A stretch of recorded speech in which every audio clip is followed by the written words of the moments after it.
আসসালামু আলাইকুম ওরহমতুল্লাহি ওবরাকাতুহ।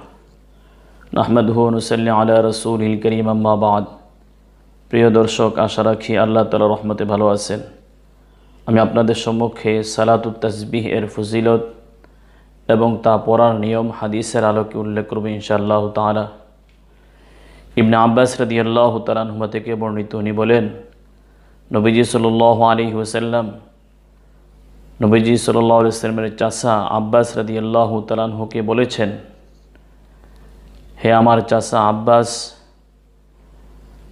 قال للعباس بن عبد المطلب يا عباس يا عماه ألا أعلمك ألا أمنحك ألا أخبرك ألا أفعل بك 10 خصال إذا أنت فعلت ذلك غفر الله لك ذنبك أوله وآخره قديمه وحديثه خطأه وعمده صغيره وكبيره سره وعلانيته।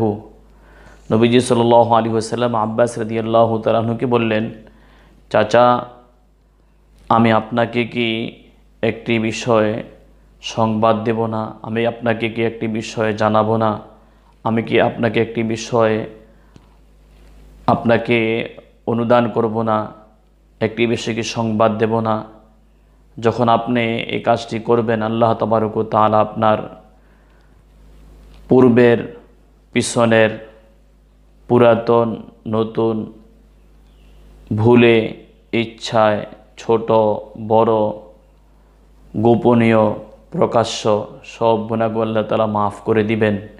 এই বিষয়টিকে আপনাকে জানাবো না? যে আমলটি আপনি করলে আল্লাহ তাআলা আপনার এই সকল প্রকারের গুনাহগুলোকে মাফ করে দিবেন।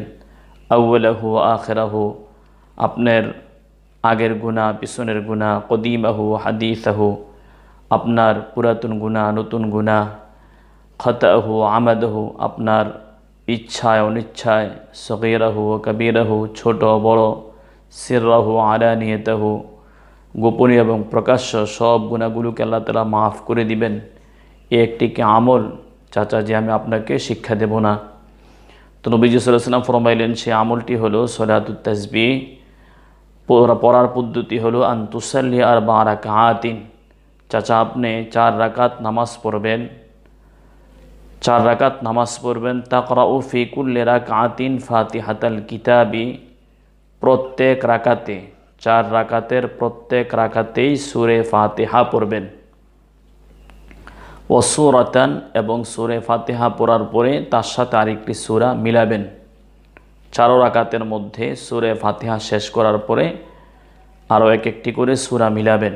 ফাইজা ফারাগতা মিনাল কিরাআতি ফি আউয়ালি রাকাতিন, যখন আপনি প্রথম রাকাতে কেরাত শেষ করবেন সূরা ফাতিহা পড়ার পরে এবং আরেকটি সূরা মিলানোর পরে, যখন কেরাত আপনার সমাপ্ত হবে, কেরাত শেষ করবেন, ওয়া আনতা কাইমুন, আপনি দাঁড়িয়ে থাকবেন, দাঁড়িয়ে, কুলতা, তখন কেরাত শেষ করার পরে দাঁড়াইয়া এই তাসবিহটা পড়বেন, সুবহানাল্লাহি ওয়ালহামদুলিল্লাহি ওয়ালা ইলাহা ইল্লাল্লাহু ওয়াল্লাহু আকবার, সুবহানাল্লাহি ওয়ালহামদুলিল্লাহি ওয়ালা ইলাহা ইল্লাল্লাহু ওয়াল্লাহু আকবার। এই তাসবিহটা পড়বেন 15 মাররাতান, 15 বার দাঁড়াইয়া পড়বেন। কেরাত শেষ করার পরে, সূরা ফাতিহা শেষ করার পর কেরাত মিলানের পরে দাঁড়াইয়া 15 বার এই তাসবিহটা পড়বেন। সুম্মা তারকাউ ফাতাকুলুহা ওয়া আনতা রাকিউন, তারপরে আপনি রুকু করবেন। রুকুতে যাওয়ার পরে, রুকুর তাসবিহ শেষ করার পর, সুবহান রাব্বিয়াল আযীম শেষ করার পরে, ফাতাকুলুহা 3 বার পড়ার পরে বা 5 বার পড়ার পরে, রুকুর তাসবিহ শেষ করার পরে ফাতাকুলুহা, আপনি ওই তাসবিহটা পড়বেন, সুবহানাল্লাহ ওয়ালহামদুলিল্লাহ ওয়ালা ইলাহা ইল্লাল্লাহু আল্লাহু আকবার। এটা আপনি পড়বেন। তারফাউর ফাতাকুলুহা ওয়া আনতা রাকিউন 10, আপনি রুকু অবস্থার মধ্যে 10 বার পড়বেন। রুকুতে তাসবিহটা 10 বার পড়বেন।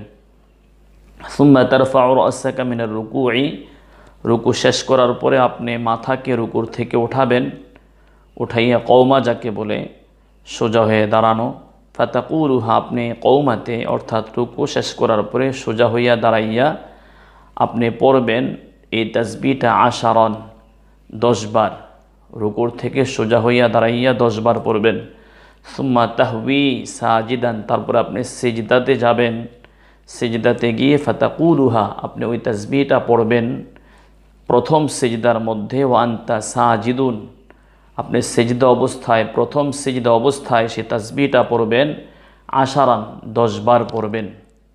সুম্মা তারফাউ রাসাকা মিনাস সুজুদি, তারপরে প্রথম সিজদা শেষ করার পরে প্রথম সিজদার থেকে মাথা ওঠানোর পর বসা অবস্থায়, যাকে জলসা বলে,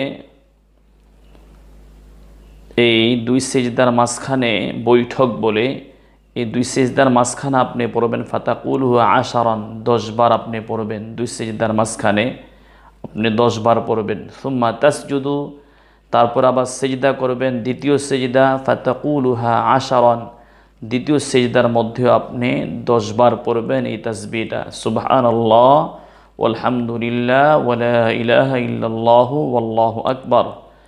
সুম্মা তারফাউ রাসাকা, তারপরে দ্বিতীয় সিজদা থেকে মাথা উঠাবেন, ফাতাকুলুহা 10, তারপরে এটা আপনি 10 বার এই তাসবিহটা পড়বেন। এ হলো ফাযালিকা 75 ফি কুল্লি রাকআতিন, প্রত্যেক রাকাতে 75 বার হবে। তাহলে প্রথম রাকাতের মধ্যে সূরা ফাতিহা পড়ার পর অন্য সূরা মিলানো শেষ করার পরে, অন্য সূরা সমাপ্ত করার পর, কেরাত শেষ করার পরে দাঁড়াইয়া 15 বার পড়বে তাসবিহটা। তারপরে রুকুর মধ্যে গিয়ে রুকুর তাসবিহ শেষ করার পরে সুবহান রাব্বিয়াল আযীম শেষ করার পরে 10 বার পড়বে। তারপরে রুকু শেষ করার পরে রুকু থেকে সোজা হইয়া দাঁড়াইয়া এই কওমার মধ্যে 10 বার পড়বে।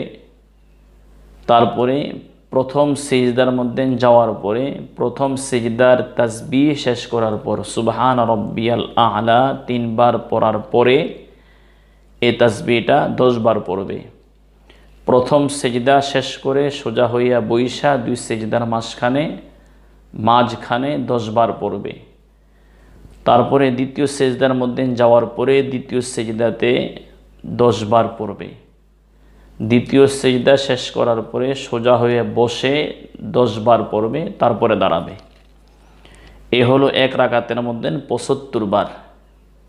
প্রথম কেরাত শেষ করার পরে দাঁড়াইয়া 15 বার, রুকুর মধ্যে প্রথমে গিয়ে রুকুর তাসবিহ শেষ করার পরে 10 বার, রুকু থেকে সোজা হইয়া দাঁড়াইয়া 10 বার, প্রথম সিজদার মধ্যে প্রথম সিজদার তাসবিহ শেষ করার পরে 10 বার, প্রথম সিজদা শেষ করে উঠে 2 সিজদার মাঝখানে বসে 10 বার, দ্বিতীয় সিজদার মধ্যে গিয়ে দ্বিতীয় সিজদার তাসবিহ শেষ করে 10 বার, দ্বিতীয় সিজদা থেকে সোজা হয়ে বসে 10 বার। এ হলো মোট 75 বার।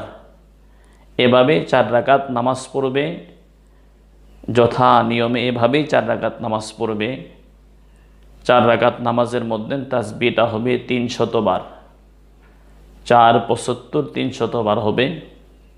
নবীজি সাল্লাল্লাহু আলাইহি ওয়াসাল্লাম আব্বাস রাদিয়াল্লাহু তাআলা আনহুকে বলেন, তাফআলু যালিকা ফি 4 রাকাতিন, আপনি চাচা এটা 4 রাকাতের মধ্যে পড়বেন। 4 রাকাত নামাজ এই পদ্ধতিতে এই নিয়মে পড়বেন। ইন ইসতাতা'তা আন তুসাল্লিহা ফি কুল্লি ইয়াউমিন মাররাতান ফাফআল, নবীজি সাল্লাল্লাহু আলাইহি ওয়াসাল্লাম ফরমাইলেন, চাচা আপনি যদি সম্ভব হয় তাহলে এই সলাতুত তাসবিহ নামাজটি দৈনিক একবার পড়বেন। যদি আপনার সম্ভব হয় তাহলে দৈনিক এই সলাতুত তাসবিহ নামাজটি দৈনিক একবার পড়বেন। ফাইন লাম তাফআল ফাফি কুল্লি জুমআতিন মাররাতান, যদি দৈনিক একবার সম্ভব না হয় তাহলে এক সপ্তাহে অন্তর অন্তর একবার পড়বেন। 1 সপ্তাহের মধ্যে একবার পড়বেন। ফাইন লাম তাফআল, আপনি যদি 1 সপ্তাহ একবার পড়তে না পারেন, ফাফি কুল্লি সানাতিন মাররাতান, তাহলে আপনি প্রত্যেক বৎসরে হলো একবার পড়বেন। পুরা বৎসরে হলো একবার পড়বেন। 1 বৎসরে কমপক্ষে একবার পড়বেন। ফাইন লাম তাফআল, তাও যদি সম্ভব না হয়, যে বৎসরে একবার পড়তে পারেন না, তাও যদি সম্ভব না হয়, ফাফি উমরিকা মাররাতান, তাহলে আপনি আপনার জীবনে হলেও একবার পড়বেন, জিন্দিগিতে হলেও একবার পড়বেন। রাওয়াহু আবু দাউদ ও ইবনু মাজাহ ওয়াল বাইহাকী ফি দাওয়াতিল কবীর ওয়া রাওয়া তিরমিযী আন আবি রাফি'in নাহওয়াহু। এই হাদিসটি ইমাম আবু দাউদ রহমতুল্লাহি আলাইহি, ইবনে মাজাহ রহমতুল্লাহি আলাইহি এবং ইমাম বাইহাকী রহমতুল্লাহি আলাইহি উল্লেখ করেছেন, এবং ইমাম তিরমিজি রহমতুল্লাহি আলাইহি আবু রাফি থেকে বর্ণনা করেছেন। মেশকাত শরীফ খণ্ড নম্বর 1 পৃষ্ঠা নম্বর 117। মেশকাত শরীফের মধ্যে হাদিসটি সাহেবে মেশকাত বর্ণনা করেছেন, পৃষ্ঠা নম্বর 1 খণ্ড নম্বর 1 পৃষ্ঠা নম্বর 117, খণ্ড নম্বর 1 পৃষ্ঠা নম্বর 117 সলাতুত তাসবিহ এর অধ্যায়ের মধ্যে প্রথম হাদিসটি শেষের দিক দিয়ে, দুইটি হাদিসের উপরের হাদিসটি সলাতুত তাসবিহ একটি অধ্যায় উনি নিয়েছেন। সলাতুত তাসবিহ নামেই সেই ইয়াটি উনি নিয়েছেন। এর মধ্যে ইবনে আব্বাস রাদিয়াল্লাহু তাআলা আনহুমা থেকে সাহাবে মিশকাত এই হাদিসটি বর্ণনা করেছেন, এবং সাহাবে মিশকাত বলেন যে হাদিসটি কি ইমাম আবু দাউদ রহমতুল্লাহি আলাইহি এবং ইমাম ইবনে মাজাহ রহমতুল্লাহি আলাইহি, ইমাম বাইহাকী রহমতুল্লাহি আলাইহি উল্লেখ করেছেন, এবং ইমাম তিরমিজি রহমতুল্লাহি আলাইহি উল্লেখ করেছেন। আল্লাহ তাবারক ওয়া তাআলা আমাদেরকে এই বেশি বেশি সলাতুত তাসবিহ আদায় করার তৌফিক দান করুক। বিশেষ করে মাহে রমজানের মধ্যে আমরা যখনই, যেহেতু সারা বিশ্বের মধ্যে লকডাউন চলছে, আমরা আমাদের এই মূল্যবান সময়গুলোকে ইবাদতের মধ্যে কাটাবো, এবং আমরা চেষ্টা করব দৈনিক একবার করে সলাতুত তাসবিহ পড়তে। আল্লাহ তাআলা আমাদেরকে সে তৌফিক দান করুক, আমিন। আসসালামু আলাইকুম ওয়া রাহমাতুল্লাহি।